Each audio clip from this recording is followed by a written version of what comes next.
पौंड्रक रूपी राक्षस का वध करने के बाद श्री कृष्ण और राधा रानी आपको नजर आएंगे काफ़ी ज़्यादा खुश। झूले पर बैठकर श्री कृष्ण के कंधे पर अपना सर टिकाकर राधा रानी उनसे कुछ सवाल जवाब भी करेंगी। जहां कृष्ण से राधा ये पूछती आएंगी नजर तो अंततः प्रेम की जीत हुई। कृष्ण कहेंगे हाँ, और प्रेम की जीत तो होनी ही थी राधा। सुभद्रा का प्रेम स्वतंत्र था, प्राणों से परे था, और उसके साथ मेरी सखी राधा भी तो थी।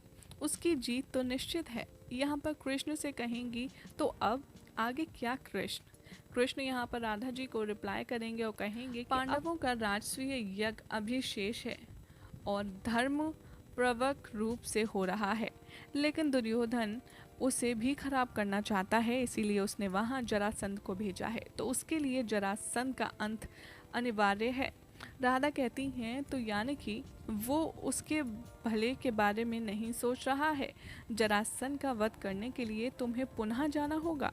कृष्ण यहाँ पर राधा रानी को समझाते हैं और कहते हैं कि नहीं राधे, इस बार नियति को मेरे हाथों जरासंध की मोक्ष की प्राप्ति नहीं करवानी, बल्कि किसी और के हाथों करवानी है। यहाँ पर श्री कृष्ण बताते हैं कि महाबली भीम के हाथों होगा इस बार जरासंध का अंत, लेकिन अभी उसका वक्त नहीं आया है, उसका सही समय नहीं आया है। उधर आप देखेंगे कि जरासंध अपने ही क्षेत्र में सब योद्धाओं को ललकार रहा होगा और एक एक करके कृष्ण की भी बेइज्जती करेगा और वो कहेगा कि कोई नहीं पैदा हुआ यहाँ जो मुझ जैसे अमर इंसान से लड़ सके।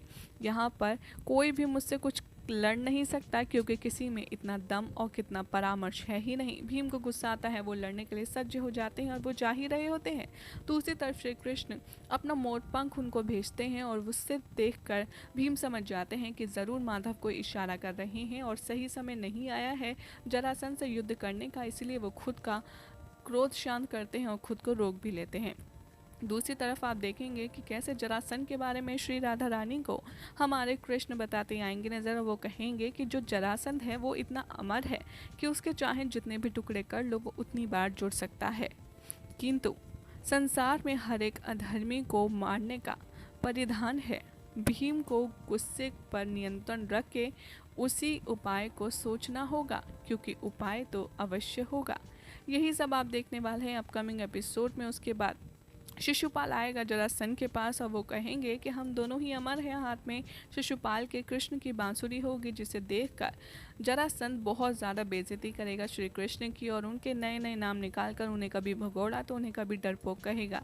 तो जरासंध के साथ देते हुए शिशुपाल भी कहेगा कि कृष्ण इस बांसुरी की भांति है जो ऊपर से तो सख्त है लेकिन अंदर से खोखला, और हम दोनों बहुत जल्द उसका अंत भी करेंगे। ये सब देखकर कृष्ण की बेइज्जती सुनकर भीम को बहुत ज़्यादा क्रोध आता है, लेकिन वो सही समय का वक्त करता है और उसके बाद क्या होगा ये हम आपको बताएंगे अपनी अगली रिपोर्ट में।